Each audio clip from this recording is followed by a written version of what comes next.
Hello and welcome into the Starcast Sticker Mark Studios. Along with Christian Chambers, I am Ryan. And dude, it's hockey month. It is officially hockey month. Not hockey season month, but we still get preseason games and stuff like that. But hockey is coming back very, very soon. Super excited about that. Hey, Chris, how you doing? Howdy, I'm doing lovely. School started back up. We had Howdy Week, so that was great.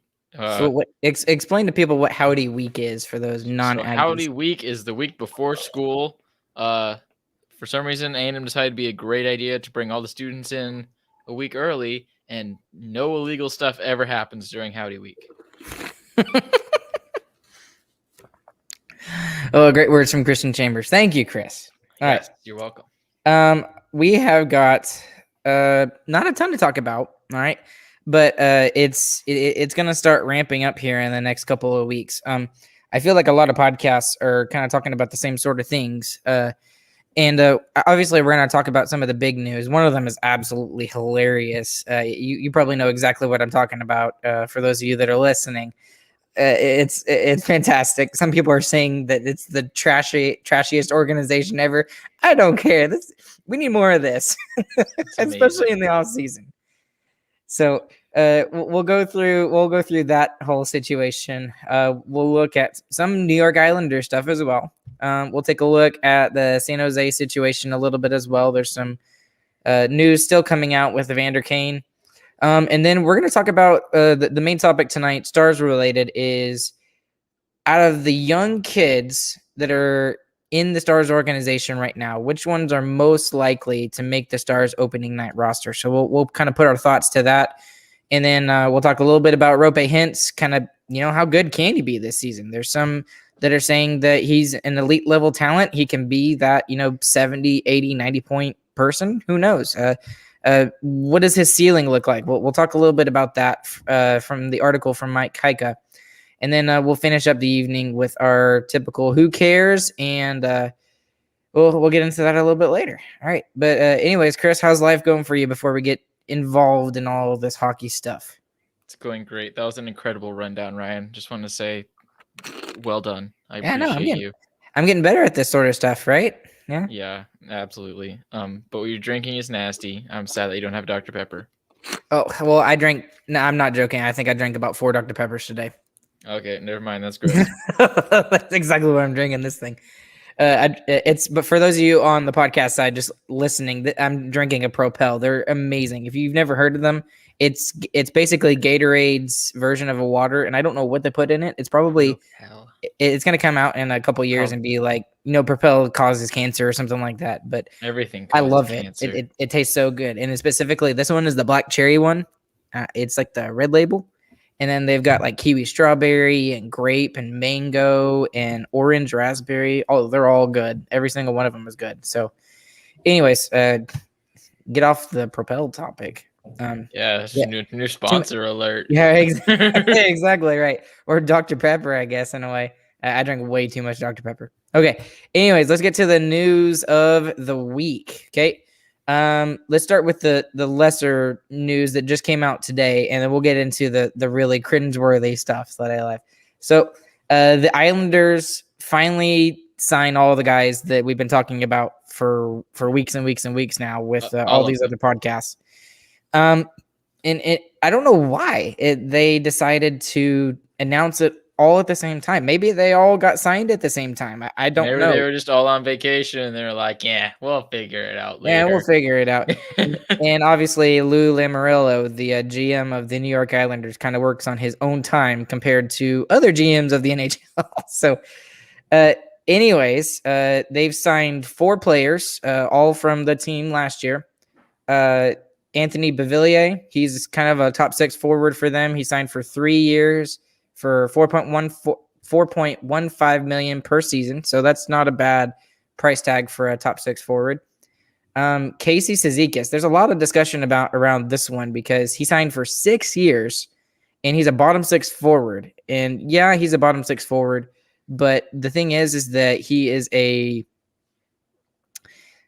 he's basically what the Islanders are all about. He is he is the New York Islanders. That's exactly what I was about to say. That's their identity, is that their bottom six are really good and they're really great two-way players. So the signing like that totally makes sense to have him secured for 6 years.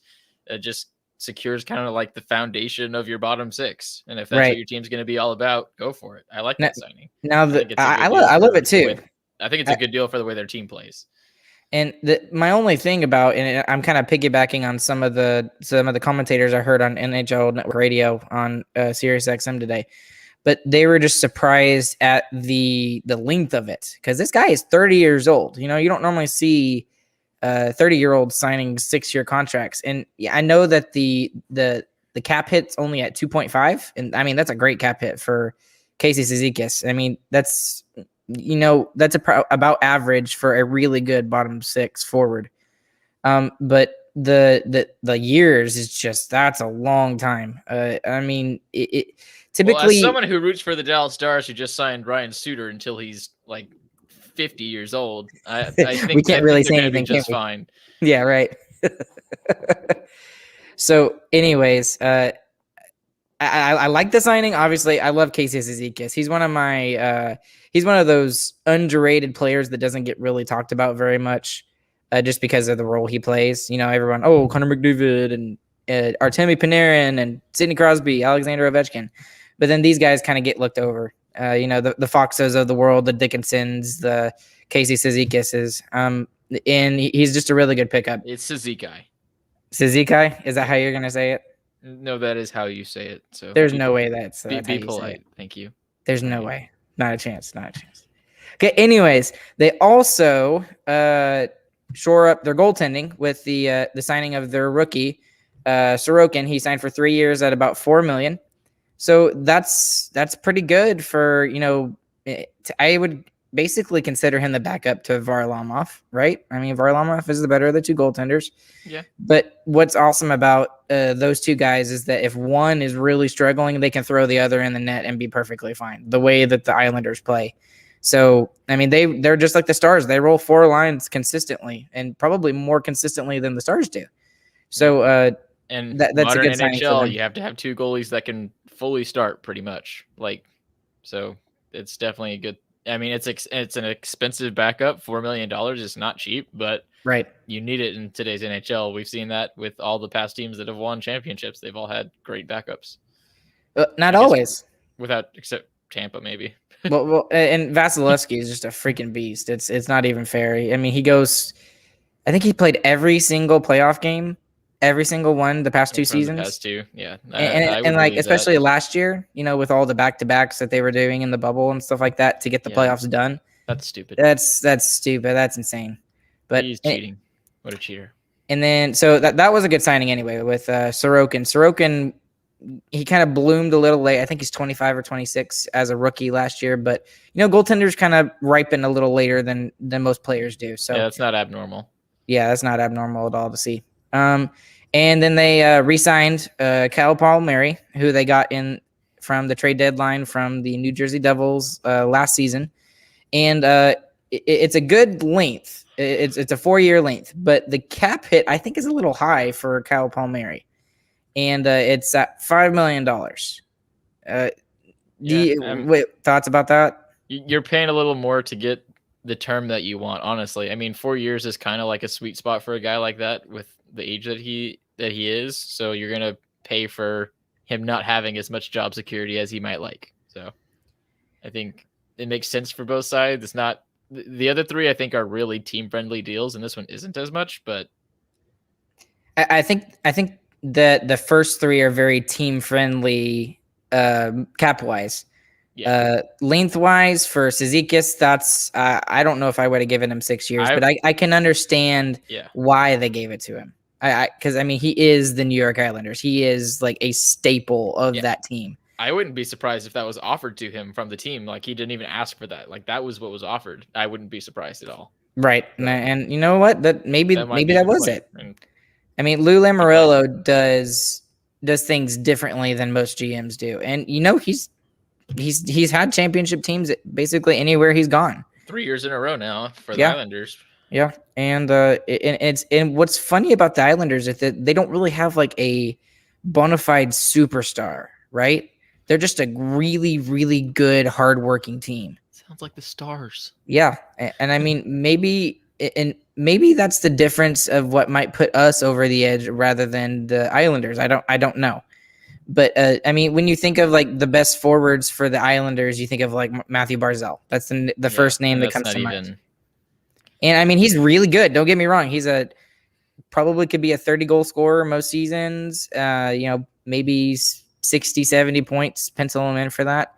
But Matthews though. Right. Exactly. He's not a Matthews. He's not a Marner. He's not a I don't know, Sidney Crosby. Right. Sidney Crosby still scores points like crazy, even at his age. Malkin. I mean, players like that. He's not like a superstar, but he's still a good player, and he leads a lot of the offense for the New York Islanders. Yeah, but you kind of hinted at maybe the Stars can get some of that, but we'll get into that a little bit later. I got some hot takes for y'all later on, so keep listening. All right, moving right along, Ryan, before I get ahead of myself. Right. Okay. So as we bring in, Dad's a little late, but welcome to the podcast, Padre. Father. He's a little late, but it's okay. Why can't I see you? You can't see me? Well, I can see him. Well, I can see you too. That's a you problem. Yeah, that's a you problem. All right, I can handle that. All right. Well, you missed the first part of it, but it's all right. Anyways, you want to see him anyway. Yeah, that's right. I feel so odd out now. Y'all are both wearing your Sarcastic Remarks shirts, and I'm not. I'm wearing my Reverse Retro. That's right. I think yours is a little bit nicer. Unfortunately. Yeah, I mean, this thing is huge on me because the only size they had available was a 50, but I really wanted a Tyler Seguin jersey, so it's enormous on me a little bit, but I don't care. It's super cool. It looks way better in person than on camera. Okay. Anyways, welcome Padre to the podcast. Next thing that we wanted to talk about, and this is the epic trolling that I love it. Kotkaniemi of the Montreal Canadiens signs an offer sheet with the Carolina Hurricanes, and just the pettiness around all of this is absolutely fantastic. Yes, it was amazing. Okay, so just to give you an idea of all the numbers in this offer sheet. Okay, so the offer sheet is for way more than Kotkaniemi is worth. All right. So it's 6.1 million is way more. Too much. It's more, but you're stealing a guy, so you're gonna have to pay more. That's the point. That's exactly the point. I was gonna mention that though. Oh, there's Binks. Hi, Binks. But at the end of the deal, it's actually 6.1 million and $15. Okay, and this $15 million could possibly be in reference to the fact that Sebastian Aho was, might have been signed, $20. So sorry, I'm getting the numbers mixed up. But I'll get my facts right here in just a second. Let one of y'all talk. But the $20 signing bonus, okay. Mm-hmm. When I saw that, I was just like, what does that have to do with anything? And then I think it was Puck Media Friendly or something on Twitter, and I saw it and I'm like, oh my goodness. Okay, so Sebastian Aho wears number 20. He wears number 20. Yeah, and some people who might not understand the backstory behind this. Okay, a couple years ago, the Montreal Canadiens tried to poach Sebastian Aho from the Carolina Hurricanes. And they sent an offer sheet the exact same way. Carolina Hurricanes. Right. They tried to poach Aho from them. And Carolina didn't even hesitate once. Not once. And they immediately matched it, and everything was fine and dandy. And then twice, this comes. I think they did 2 offer sheets on it. Really? That's what maybe. I remember. Maybe. But either way, they retained his services, so Sebastian Aho stayed with the Carolina Hurricanes. Well, Carolina decided to do this, and then just Twitter went ballistic. Some people saying that the Carolina Hurricanes, this is a trash organization because they did this, and even though they're trying to get a player for real, because obviously they're not going to give somebody $6.1 million, but the fact that they added all of these little hints to and kind of picking fun at the Montreal Canadiens that they're a trash organization. And it's so on brand. It's so on brand. It's amazing for the bunch of jerks to do a $20 signing bonus. That is amazing. It makes me so happy. And that's why the Carolina Hurricanes are my Eastern Conference team, because they are beautiful souls who deserve to be protected at all costs. Right, Thank you, Carolina. And we need more of stuff like this in hockey. This makes it so much more interesting in the offseason when we have stuff like this. It's hilarious. I mean, I love this. I love this so much. Dad, what do you think? I appreciate your explaining this to me because I did not know this. So the background that you gave was very helpful for me. Oh, it's a complete troll job. It's absolutely hilarious. Complete It's troll amazing. job. I love it. Oh, it's amazing. That's fun. Oh, and then not only did they go and tweet little hints and kind of make everybody realize no, they really did this on purpose. But if you go and look at their Twitter profile, right? Okay, so when you go and look at their Twitter profile, if you look at their we're hearing some extra background, Ryan. I apologize. It's okay. If you go and look at the tagline and right underneath their name, they've put the official club, the official Carolina Hurricanes club or whatever, but they put it in French. And then they took the original post of them talking about signing Kotkaniemi to an offer sheet and also put that in French, so that they could make sure that the people of Montreal knew, everybody in Montreal knew. They were just being nice. I mean, the translate feature on Twitter doesn't always work, So right, I just being kind people is what it is. I just cannot believe that they did that. It's absolutely hilarious, and I just want to see more of that. And for the Carolina Hurricanes social media team, whoever runs that account is and always will be the greatest social media manager in the history of forever. That just all the facts that they do, and they're constantly trolling everybody, and they've always got great content that they put up. So hopefully the new Stars social media manager Courtney will be something like that. And I've enjoyed the stuff she's put on so far for the Stars content. So anyways, to get let's get past the trolling stuff a little bit. So if the way that offer sheets work is that if a player is a restricted free agent, all right, they can sign an offer sheet with a team. That does not automatically mean that they go to that team. Okay, they still belong as property of their former club. So in this case, Kotkaniemi is still property of Montreal the Canadiens. All right, but if he signs the sheet that if the Montreal Canadiens accept the sheet as it is, that means that he would then become property of the Carolina Hurricanes. Now, what Carolina has to give in return, in retribution for signing Kotkaniemi, is a first-round pick and a third-round pick. I don't know what year it would be exactly. I believe it would be the corresponding year, so the upcoming year. I'm pretty sure it is the upcoming year. Yeah. Okay, so it is the upcoming year. So they would have to give up a first and a third. So the big question right now, and they have until Friday at 5 p.m. to decide if they will take that first round and third round pick, or they will match the offer sheet and sign Kotkaniemi to that $6.1 million contract. If you're Mark Bergevin, the GM of the Montreal Canadiens, Chris, what do you do? It's hard to sign him for that much money, but I mean, a 21-year-old guy who shows that much potential, that's also very hard to let go. So I'm glad I'm not in that position, pretty much is what I'm going to say. I would let him go for that much. It's just too much money, but that's a bad position to be in. Yeah, Dad, what do you think?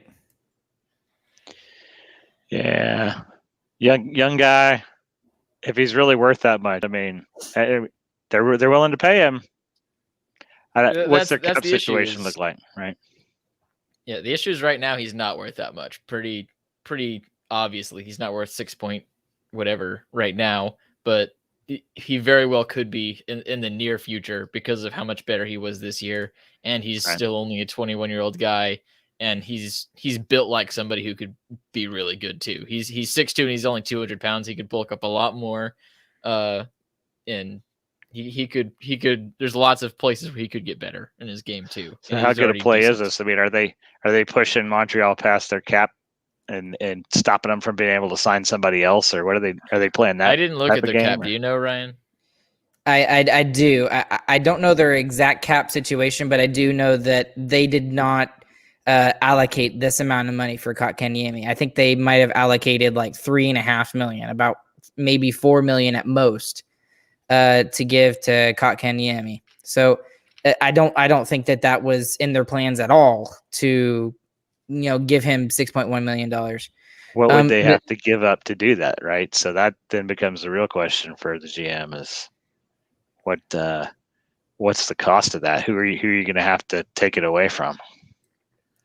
Yeah, and Montreal has so many questions right now. I mean, I know that they just came off of a Stanley Cup final appearance, but we know now that Carey Price may or may not start the season. It most likely he will, but may or may not. Shea Weber doesn't look like he's returning to hockey at all. That's what I've heard and seen from almost all the media personalities I've listened to.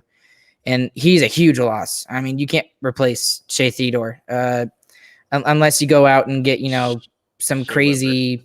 Yeah, it would really suck for him to go out, at the top level and not get the Stanley Cup. But that may be it. I don't think he's coming back. But let me put a little bit more drama into the situation here. So what I've read and what I've heard on this Kotkaniemi situation is that he was really not happy with the fact that he was scratched several times in the playoffs.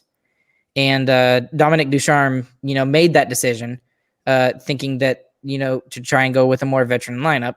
And, you could argue either way that it could be wrong or right or whatever. But either way, Kotkaniemi did not like that. And the rumor behind it and the report behind it was that he thought that he had played his last game as a member of the Montreal Canadiens. So that's how this is a very different situation than the Sebastian Aho situation. Sebastian Aho, I think he was tired of dealing with all the contracts and stuff like that. And he knew that he was so valuable that whatever contract or offer sheet he signed, that Carolina would match it immediately because he's that good of a player. He's young. He's got a lot of potential. I don't think he wanted to leave Carolina either. He just used Montreal to get what he wanted. I don't think that's the case here. With Kotkaniemi, I think he really, really actually does want to go to Carolina and leave Montreal. So with that little bit of extra drama in there, what's your thoughts on some of that stuff?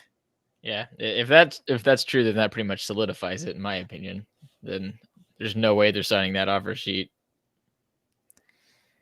So the other thing about this offer sheet is if you're the Montreal Canadiens, you can accept the compensation, right? You can take that first round and that third round pick and then maybe flip it along with maybe a couple of other players or prospects for Jack Eichel. And that's been a huge, huge thing up in the air lately. I don't think that happens, but some other names have been thrown out there along with Jack Eichel. There has been Christian Dvorak in Arizona because Arizona is basically tearing everything down. So they could probably get Dvorak. I can't think of. There was another player that was mentioned, but the biggest name was Christian Dvorak because most likely that's who they would probably go after, and then maybe Jack Eichel if they include some crazy amount of prospects or whatever. So, I mean, I honestly don't know what to do if you're Mark Bergevin, because, well, actually, no, I take that back. Sounds like you let him walk. I was about to say I take that back. You know what? I let him walk. I take the first and the third and figure out something to do with it because that's just too much money and puts you into a bind where you have to make decisions you don't want to. Yeah, and from the outside in, it doesn't seem like the Canadiens are in a place to make another cup run again anyway. With Weber being out likely for ever, like you said, maybe for the rest of his career. Yeah, and with Price being out for who knows how long. Not looking good. Yeah. Any other thoughts on that before we move on? What a great situation. That's exciting. It's just a weird situation, right? And again, it all ties back to Jack Eichel. Somehow, every single time we talk about something, it's Jack Eichel. So this whole offseason comes down to, and he's not even going to get traded till like the last day of the offseason or something like that. Right. Some team is going to give up something stupid for him, and then that team's not even going to end up being good, and it's not going to matter. It's going to be so stupid. Well, no, I disagree with you completely, Chris. The only team that's going to get Jack Eichel is if they give up such an important piece, because Buffalo doesn't want to get rid of Jack Eichel. The only person that wants Jack Eichel to move is Jack Eichel. So it's just like a team's going to have to give up so much for that. Like the only trade that makes sense in my mind for us to get Jack Eichel is us giving up Rope Hintz. And we're not about to do that. And we'd be crazy to do that. Yeah. But another team is going to have to give up their Rope Hintz, and that's going to cripple a team.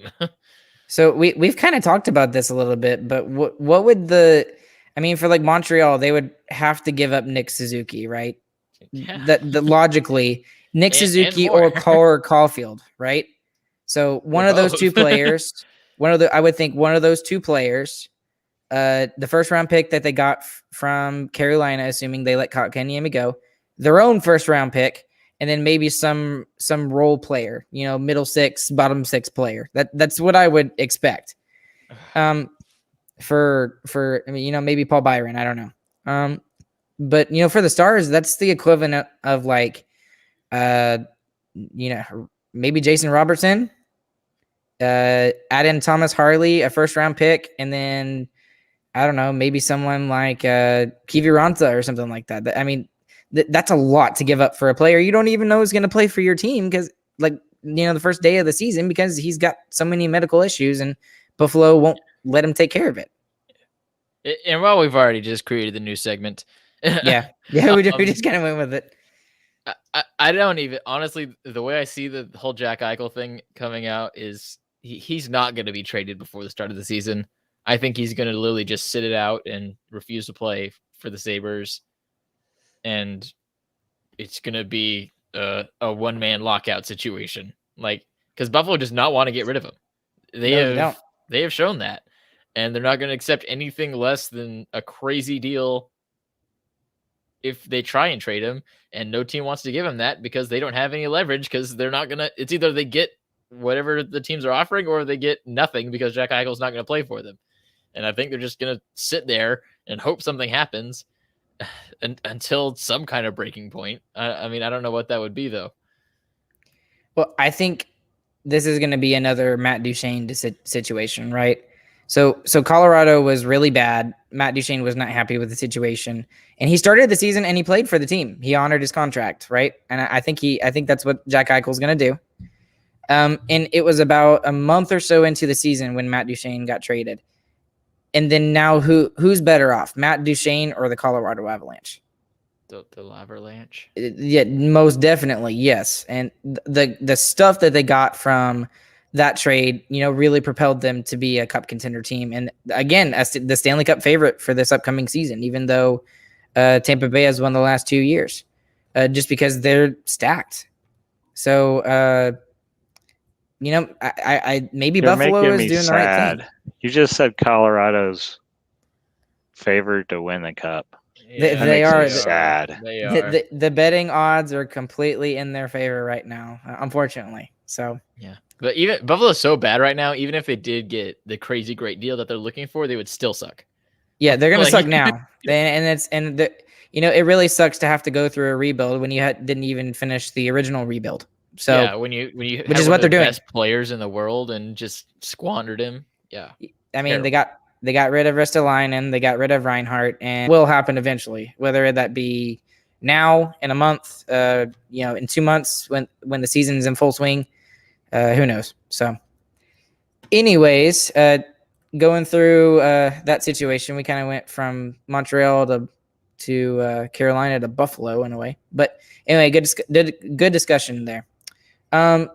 This next one, Thanks. I kind of mentioned. I wasn't talking to you. I'm just kidding. Anyways, this was a interesting trade proposal that I saw Josh put on the Jason Robertson fan club and hockey talk group on Facebook, and I thought it was worth mentioning because it kind of mentions a little bit of some other news that has been going on. So, Evander Kane, unfortunately, he's a great player. He's a generational talent. I wouldn't say he's one of the best players in the league, but he's very good. He's definitely a top 6 forward. But because of the way that he acts, and he misses practice, and he doesn't come to video meetings or any of that sort of stuff, a lot of the players on the San Jose Sharks are sick of him.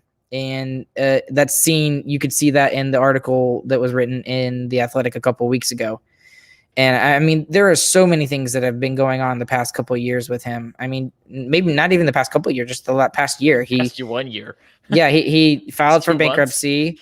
He was accused by his wife of, tampering with games on purpose and, betting on his own games and purposely losing them. He's crazy in debt.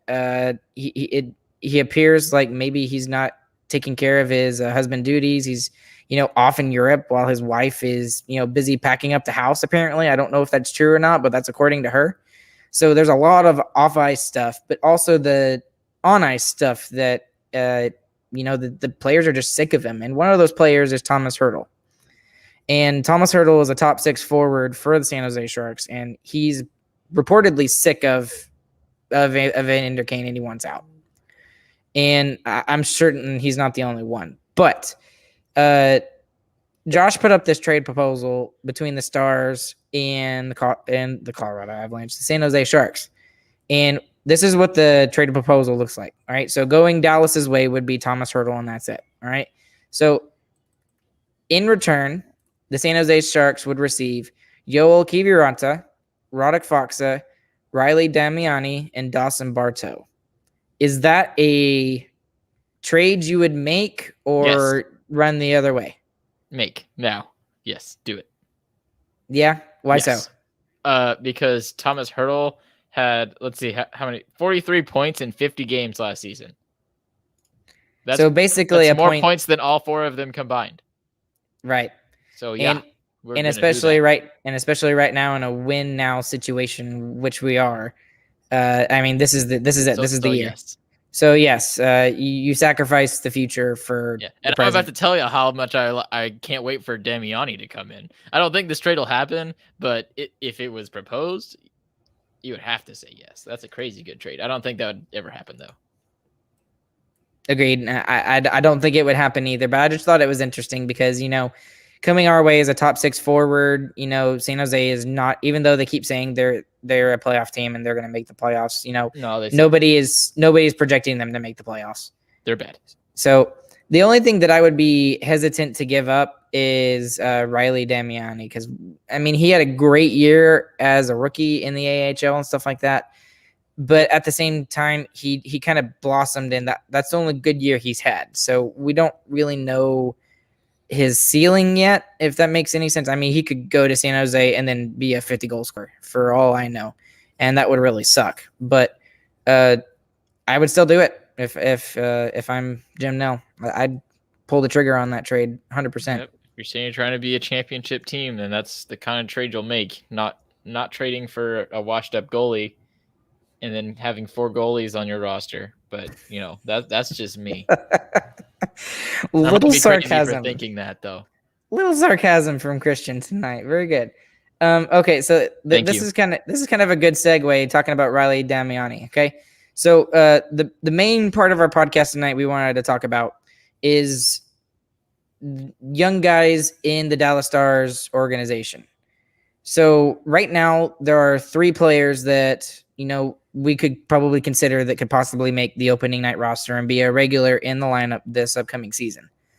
And those 3 players are Ty Dellandrea, Thomas Harley, and Riley Damiani, which we mentioned just a second ago. And the question is out of these 3 players, who has the most likely chance of making that opening night roster? Chris? Yeah, so for that question, the obvious answer is Dellandrea, because he's already played in the NHL. He's shown that he's able to play, but he has the obvious thing to work on, which was puck battles. He was kind of just getting thrown around, but just bulking up could improve that. We haven't heard anything about his training during the offseason, but hopefully he's gotten bigger and stronger.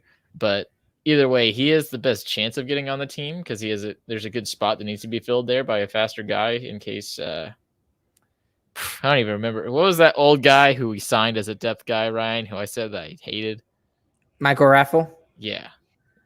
So if we need somebody who can actually score instead of Michael Raffle, the goal of hockey, you'll play Dellandrea instead. So I think he's the most likely, but the one who I want to make the starting roster is Damiani. Because he has the most potential to be a top 6 forward. I don't think Dellandrea really has that much potential to be a top 6 guy. He could, but just the fact that his progression is a lot slower and more extended.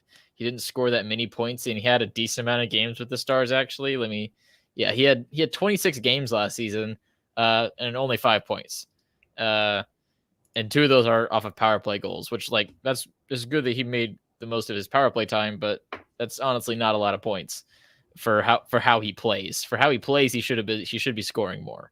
But Damiani really could be an offensive powerhouse, and what I would really like is if he could be the flank to Robertson and Hintz after Pavelski leaves. If we could figure that out and he can fill that spot, that could make that the best young line in the NHL after kind of coming out of our era with Ben Sagan, Radulov. We're going to go directly into that line. That would be really awesome and easy transition, and there wouldn't be a rebuild. It would actually be a retool instead of a rebuild after Ben and Sagan leave, which would be way better than having to suck for a couple of years.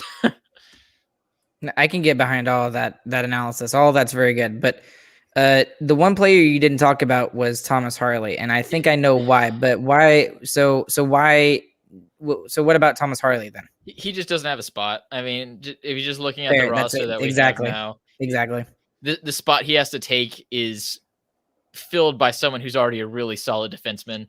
Who we don't have any shakiness there, so he'd have to be substantially better than the bottom than the 5 and 6 guy. Honestly, in my opinion, to break into being a defenseman for us, but next year he definitely could be. We still have guys signed on short contracts for defensemen. He's definitely a great defenseman. He's shown he's a good puck mover. He scored a lot of points. What was his? I pulled his up, and I was actually shocked at how much he scored. He had 25 points in 38 games as a defenseman with Texas last year, which is honestly crazy good. But there's just nowhere for him to go on the lineup right now. So I would love to see him too, but he can't go anywhere. Right, and I totally agree with that. Just because there is no spot for him in the lineup. Even if he's the 7th best defenseman, he's not playing in the NHL. Right, it's not worth to leave him on 7. Right, and it's pretty much already stacked. The defense, it's Miro. We have one of the best decors in the league, in my opinion. It's at least top 10. Right, agreed. Makes it hard for the young guys. Yeah, we can take that. But like the retool that we were talking about, like as soon as Ben Sagan, Radulov, Pavelski, those guys are gone, Harley's going to be a big guy in the next team, which is it's not coming in 5 to 8 years. It's coming 3 years is when this new team is going to be here. So it's really cool to see that our team is great right now and has the prospects coming up at the same time. It's really, really great to see that from Nil. He's done well to keep a championship contending team and keep his prospects as well. He's done really well. Right. And we gave him crap sometimes for well, he deserves crap for the goalies. He's an idiot. Okay. That's Chris's idea about the whole goalie situation, but it's stupid. But he gets some crap for the scouting that he does and the drafting that he does. This is like a quantum idea, Chris, that you can be great and stupid at the same time. That's exactly what it is. Yes, he is both simultaneously. Yeah. I feel like that all the time. Yeah, he's like an unobserved electron. So, okay. So, Chris, your ultimate answer is Ty Dellandrea. Short answer, right? Yeah. For the question of specifically who's most likely to be on the team is Ty Dellandrea. Who I want is Damiani. Please. Okay. So let me follow up with this question. You were talking about Riley Damiani maybe filling in that role next to Rope Hintz and Jason Robertson once Pavelski leaves. What about Dellandrea? Do you think he could fulfill that role maybe? Dellandrea could. It just he's not showing as much potential as Damiani is. Even in the AHL, Dellandrea wasn't really, because Damiani wasn't he the top scorer in the AHL last season? I don't know if he was the top scorer, but he was definitely high. He was definitely up there. 36 points in 36 games, a lot of assists. He had 25 assists of those 36 points, and like that'd be a great fill-in for Rope Hintz. We'll just have Rope Hintz score all the goals. I mean, that's all what he did last season. So how's his two-way game though? Because that's part of the challenge of bringing a new guy up onto the big NHL league, right? You read my mind. Play both ways. Don't ask me my mind completely. Well, we got a Rope Hintz. He's already got our two-way. Robertson, he was a great two-way player last year. There's that. That's true. That's very true. And he's not super sparkly with his play either. He just does his job really well. He's a solid guy who's in the right spots and makes the right passes. Right. And you can learn defense. Like that's not a thing that you just have to be able to feel out and stuff. You just have to be somebody who cares enough to try. And of course that's up to him. I don't know that much about him, but hopefully he's a guy who cares enough to try. Here's my thought though. Thinking about all of this is if he really can dish the puck really well, if he's a really good passer, he's a really good playmaker, why not put him with Gurianov maybe? Would that be good? Because I mean, Gurianov needs to shoot the dang puck, please, Gurianov. Okay, I'm just so shaky on Gurianov right now, just because of the season he had last year. It's just, and I know it just wasn't slump. It wasn't even technically a bad season. It was just not what we expected. We expected him to take another step, and he didn't. I wouldn't say he took like a full step back, but maybe like a half a step back. If that a little shuffle, maybe. Yeah. I mean, nothing huge, right? But I think if you give, maybe not this year, but if you give him next year and put Damiani with Gurianov, that may be a great tandem. Who knows? And we're also comparing Gurianov to Rope Hintz as well, because they came up at the same time, and Rope Hintz had one of the best breakout seasons in the NHL while he was injured. So that's also a hard comparison to make. So maybe Gurianov was better. I don't think he was, but it thing to point out. Right. So ultimately, I think Ty Dellandrea will make the team. I think he will. You think he's a scratch or no? I think he's a fourth liner. If he doesn't play well and he doesn't fulfill his role on the fourth line, because I think the biggest thing about Raffle will be scratched, in my opinion, if that's the case. So I think he could be a good addition on that fourth line, because not only could he probably play on the defensive side and focus on the defensive side of the game a little bit more, but he could fill in on the power play if we've got some injuries or something like that. I mean, you said it yourself, he scored a couple power play goals, and maybe he wasn't given a ton of opportunities, but maybe just give him a shot. Give the kid a shot. I mean, yeah, but he had a lot of games, like he played 26 games. That's also true. That's also not like he didn't have a huge shot. So, and it just looked like a lot of the time last year, and we've said this numerous times, that he was just getting pushed around physically. Yeah, it didn't seem like he was big enough to be in the NHL. Right. He's just not quite ready there yet. So, to answer the question, Ty Dellandrea probably out of the three is most likely to make it. I'm with you, Chris. I hope Riley Damiani gets a shot, even if it's just for a couple games, just to see how he does. Maybe he does really well. Maybe throw him on the line with Ben. Throw some youth at Ben, and maybe that'll get Ben going a little bit more, even kind of like last year. So maybe kind of jumpstart him, put him at center on the third line, and then give him a young guy to kind of help him push him along a little bit. So anyways, we'll see how that goes. And Yeah, hockey's getting closer and closer. So, all right. So how good can Rope Hintz be this year? How good can he be? I think that especially after last season, his expectation as a player from the Stars media and the Stars community has just grown immensely, considering the fact that everyone's like, oh, well, he was hurt the whole year and, had a nagging injury the whole time, and he still was a point per game player. Just the fact that he was able to do that, and it was insane. And everyone's consistent. Give Sagan a run for his money.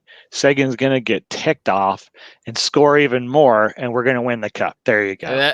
That you basically just read Mike Heike's mind when you said that. That's exactly what Mike Heike is hoping for in a little bit nicer words. Right. So, yeah.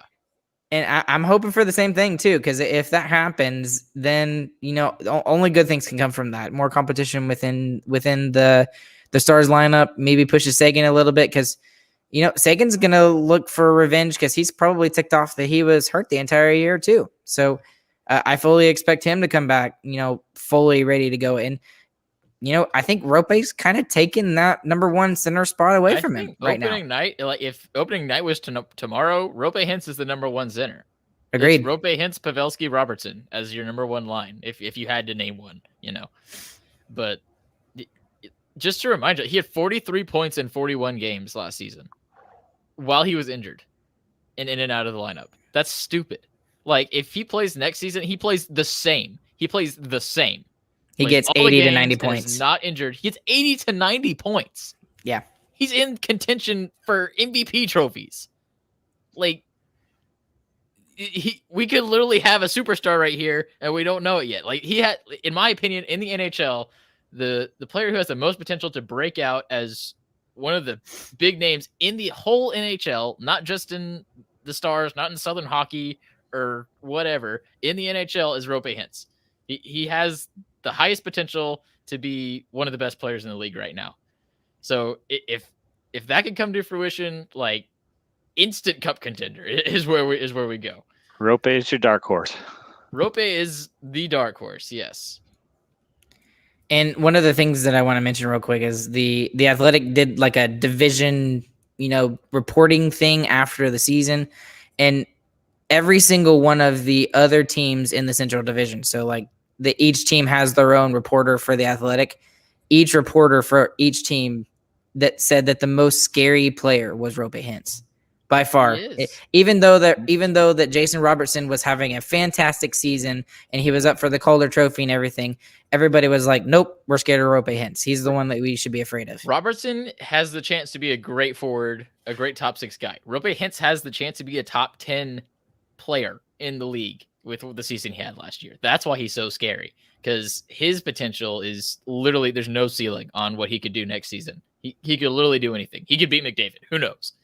Okay, that's a little much. 43 points in 41 games, and if he was truly injured, like, I forget what his injury was, but like enough to bother him enough to where he's sitting out whenever his team is making a playoff push at the end, like, that has to hurt. What's his situation from that injury? Is he good? Yeah, he'll be good to go. Camp. Yep, he'll be ready for training camp, and cool. I don't know if he'll be fully rehabbed, but he will definitely be ready for training camp. Yeah. Now I can get behind you and say that he will be a top 10 player and stuff like that, but Chris, the whole Connor McDavid thing, there's no way he could. Like, there's no way. Let's at least put him over McKinnon while injured. Let's at least put him over McKinnon. He can rival. He could rival McKinnon. How about that?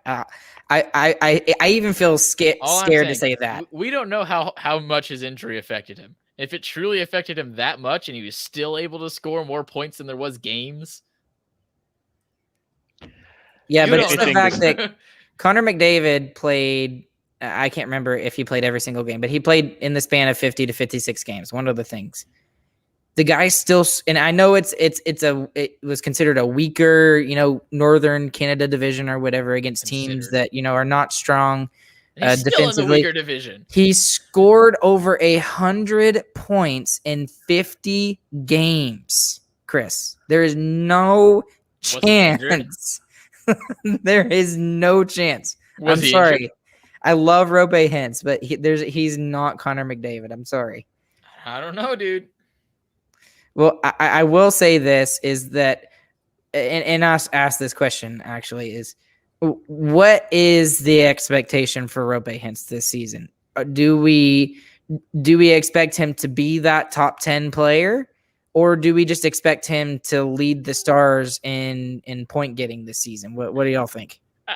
I don't expect him to be a top 10 player. I mean, it's a dark horse, like Dad said, but I expect him to score 50 points this year. Like, I think that's a very fair expectation for him to have, and I expect him to be our top center by the time the season's over. I mean, challenge Sagan. Yeah, it definitely challenged Sagan. And what Heike was talking about in that article that I recommend y'all read, it came out like 2 days ago or something, but it's really short, really kind of cool. He's talking about this could be the Joe Nieuwendyk and Mike Modano 1-2 punch that we had in '99. Like, that's fully what you could get with this, and it would be we could have the two best centers in the Central Division. Like, you don't know, well, McKinnon, but whatever. Yeah, 2 and 3. Yeah, and I do. I don't think it's too much of a stretch to say if he really does become that superstar, that elite player that the Stars have been missing. Maybe since Jamie Benn and Sagan went on decline. Yeah, ever since they got on decline, then he could rival Nathan McKinnon. He absolutely could, in my opinion. Anything to knock Colorado out of a cup. That's Colorado's not winning the cup. Well, but okay. Side note. Side note with Colorado, though, the fact that they went out and got Darcy Kemper, and I know Darcy Kemper, he's been playing for Arizona and stuff like that, but that guy had the second best save percentage in the league last year, and he was behind a really, really crappy Arizona defense. Weak sauce. Do what? Weak sauce. Weak sauce. I don't know. And the fact that he's going to go from, one of the worst teams in the league to arguably the cup contender, the cup favorite. I was listening to, again, NHL Network Radio, and they were just talking about his fantasy stats and the fact that he wasn't even in the top 200 fantasy wise, just because he wasn't going to get any wins being in Arizona. Now he's ranked 25th in fantasy drafts just because of the fact that he went to Colorado. So that's an interesting side note. Sorry about that. They'll probably win the President's Trophy, but they're not going to win the cup. That's fine. Yeah. Hopefully they do win the President's Trophy, because normally most of the time when you win the President's Trophy, you don't win the cup. So if they don't win the President's Trophy, that would be sad, honestly. Yeah, that's true. Okay. All right. So let's get to our Who Cares segment for the evening. Okay. For this, Dad, you're going to have to do this off the top of your head because we didn't warn you about this. But we're doing the top 3 holidays. So they could be obscure holidays that absolutely no one cares about or knows. They can just be general holidays. But we're going to talk about our top 3 and try to rationalize why other people are wrong. So who would like to go first? Chris, you want to go first? Or you want me to go first? I don't have my number 3. You can go first. You have your number 3? Okay. All right. My number 3 in the Who Cares segment for top 3 holidays, I'm going to put Christmas. And it's the only reason why, yes, and the only reason why Christmas is number 3. I know. And I love that time. Not a religious guy or what? The only reason why Christmas is number 3 is because the other 2 holidays I love so much more, and I'll explain it to when I get to it. But I love Christmas time just with the fact, especially being all the way out here in West Texas, away from you guys. That time of year, it's so nice to be able to come home back to where Amanda and I are from, and say hi to all the family members and just spend time with each other. So I do love Christmas, and number 3 is it is low. I agree. It shouldn't be number 3, but the other 2 holidays are just so I have so much more fun on those holidays. I feel bad about putting Thanksgiving number 3 myself. I mean, I'm thankful all the time. Thanksgiving number 3. But yeah, I'll put Thanksgiving as a start. I like the turkey, and yeah, it's great. November. And we get to watch the Cowboys lose every Thanksgiving Day. It seems like now. Yeah, and the Aggies get to play and win. Yeah, So, right. We'll see. All right, Chris. Number 3 is Texas Independence Day. I knew you were going to do something stupid like that. What are you talking about? Excuse me? What day is it? Right off the top of your head. Right? Don't look it up. You don't even know what day it is. Look at that. You're going to say Texas Independence Day. I forget what day it is. You tell me what day it is. It's March 2nd. I knew that. Okay, so what happened March 2nd? Huh? Anyway, Jacinto or whatever it's called. I don't know. Oh my gosh. Anyway, Texas is amazing. It's better than all the other states. We have a whole year of our history curriculum dedicated. You put them only as to number Texas. 3. That's awesome, right? That's pretty high. That's high for a state holiday. Yeah, for a state holiday, that's very high. My entire 6th grade, I only learned about Texas. That's. I mean, I don't know who decided to do that. That's probably a waste of a year, but good that's indoctrination. Cool. Exactly. So if we ever secede, like, I'm joining.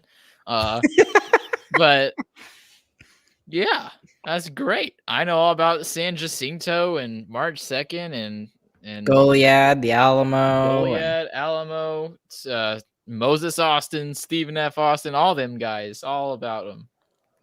Sam Houston, all that jazz. Yeah. Yeah. Okay, I guess I'll go with my number 2. So, my number 2 is Halloween. I enjoy Halloween so much. Mom would be proud. Yeah, I know. Yeah, that's Mom's favorite holiday too, and she probably rubbed off on me a little bit for that. But I just have so much fun. Just getting costumes ready, and all the kids are excited. And that's like one of the few holidays where you actually go to school that day. And so you get to talk, like for me, I'm being a teacher and everything. I get to talk to all the kids and figure out what they're doing that night and stuff like that. And it's just fun to, because they get all excited, and probably for like one day out of the school year, they're actually paying attention in class, because they're just ready to get out and go out and get candy or whatever. You are kind of religious on your holidays. You just like the evil one ahead of the paganism, baby.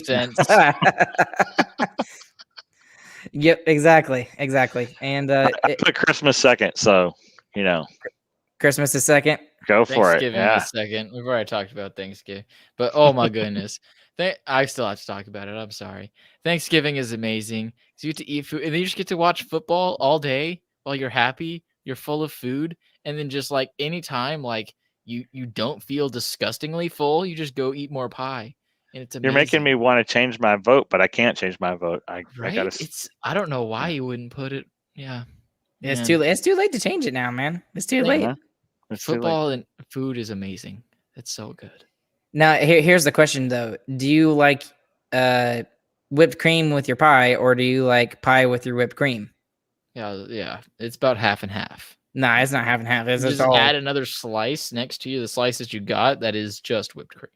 Yeah. Oh, I just put straight whipped cream. I'll eat like half of a slice of pie and just like put whipped cream all over the top where you can't even see the piece of pie. So that's what I do for Thanksgiving. So, anyways, do I got to do my number 1? I guess it's my turn. Okay. Yes. Number 1, and this will be of no surprise to anybody, but y'all probably know 4th of July. Just the cookouts and see, Mom's proud of you. Now I'm proud of you. Yeah, exactly. Right. Yeah. Us pyros have to stick together. Right.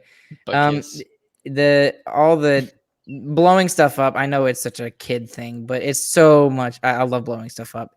I've still got some fireworks in my garage that I didn't even get the chance to blow off this year because we don't like 4th of July very much. Still got fireworks.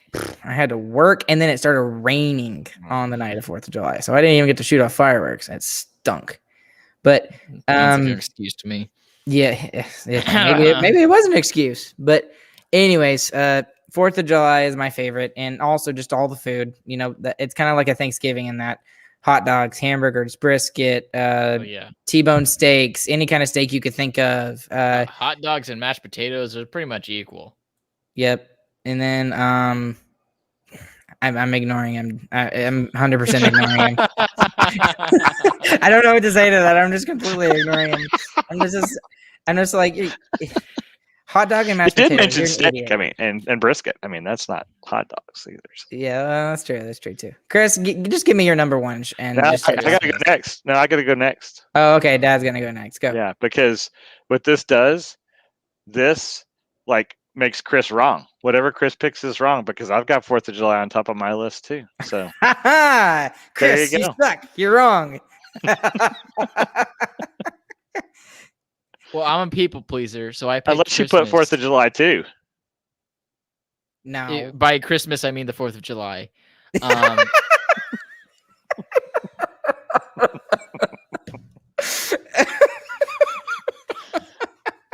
But no, I picked Christmas because it's amazing because you get Thanksgiving, which is great, and then you get presents, which is good, and you get candy, which is good. All three. Blow something up. I mean, come on. Is there any laws that say you can't blow stuff up on Christmas? No, and actually, you're right. You get to do it a week later. Comes New Year's, and then you do it. That's right. Yeah, so, and if you want to extend really it, you could say the holiday season. That's just a cop out. No, that doesn't count. You can't do that. Plus, I mean, fireworks is a present. Anything's a present if you wrap it. I would be the happiest person ever if I got a thing of fireworks for Christmas. Right? So Christmas is objectively the only thing that would make Christmas better is if there was hockey games on Christmas. And I know the players don't want to do that. Agreed. But man, it would be fun. And I know that they have that. Like let's just make like the Maple Leafs and Detroit play each other or something like that, you know? Like that way our players don't have to do it, but we still get to watch hockey, you know? No, I want to watch the Stars on Christmas. Or put the Heritage Classic on Christmas. Like Canadians don't need Christmas. They don't celebrate Christmas, do they? They just celebrate Boxing Day. Boxing Day. they don't need Christmas. Make all the Canadian teams play each other. Now the only problem with that though is that the NHL does their annual outdoor Winter Classic game on January 1st, and that's way too close together. No. Yeah, it is. Yeah, it is. No, I agree with you. I love that idea. You know, have hockey on Christmas. I mean, the NBA does it. They have like 3 or 4 games all day, just back to back on ESPN, and I don't even watch basketball that much, but I'll sit down and watch basketball on Christmas. And that's just because it's hockey. Come on. Yeah. I still won't do it. Sorry. Yeah, and they still won't do it. Yeah, that's very true. But it would be cool. College basketball, but the NBA. Oh my goodness, dude. Yeah, there's too much fouling in the NBA, and it's just not as exciting as college basketball, in my opinion, either. It doesn't really look like they're trying. Like. Yeah, that's true. Well, the last 2 minutes is so exciting though. It's like hockey. Yeah. You mean the last 45, right? No. Last 45 minutes of the game is literally just 2 minutes of game time. Yep, no joke. That's 100% exactly what it is. Fouling on purpose? What a terrible concept. I'm going to break the rules on purpose to give myself a better chance of winning. Stupid rule. Hey, isn't that what they do when they fight? No. Because nothing happens when you fight in hockey. Like, that's true. Beat the crap out of each other. It's like, hey, y'all go think about it. You break the rules on purpose to try to get your team momentum to. Yeah, but it's not really against when Roussel gets in a fight. I mean, how much are you really losing? Right. Yeah. I mean, it's not really breaking the rules per se. It's there a penalty for it? Against the rules. There's a penalty for it because they have to have something in place so that it doesn't go out of control too much. That is really what it is. Fighting will always be a part of the game, and I'm sick of people. Next week's segment is about fighting. the whole hour, or 30 minutes, or 45 minutes, or whatever it is. They've all been an hour. Let's not lie to ourselves. I love the unspoken rules around fighting. That's just, to me, it's chivalry that is a built-in part of the game that you just don't see in many places. So. I'm in favor also, even though I understand some of the arguments against, but I think the way it's done when it's done right is spectacular. Come back next week, Father. That's right. Yeah, we'll talk about it then. All right. Well, I got to go hook up a washer and a dryer because our washer crapped out. So thank you guys for tuning in to Sarcastic Remarks tonight, along with Christian and our father, the patriarch himself. I am Ryan Chambers, and we thank you guys for tuning in. Make sure you follow us on Twitter at StarcasticR, also on Instagram at Starcastic Remarks Podcast, and also on Facebook. Make sure you like our page and follow our Twitch, like us everywhere, all that stuff. Leave us a review if you like this podcast. Hopefully you did. And once the season gets started, you'll be hearing more from us. Hopefully Go more Stars. often.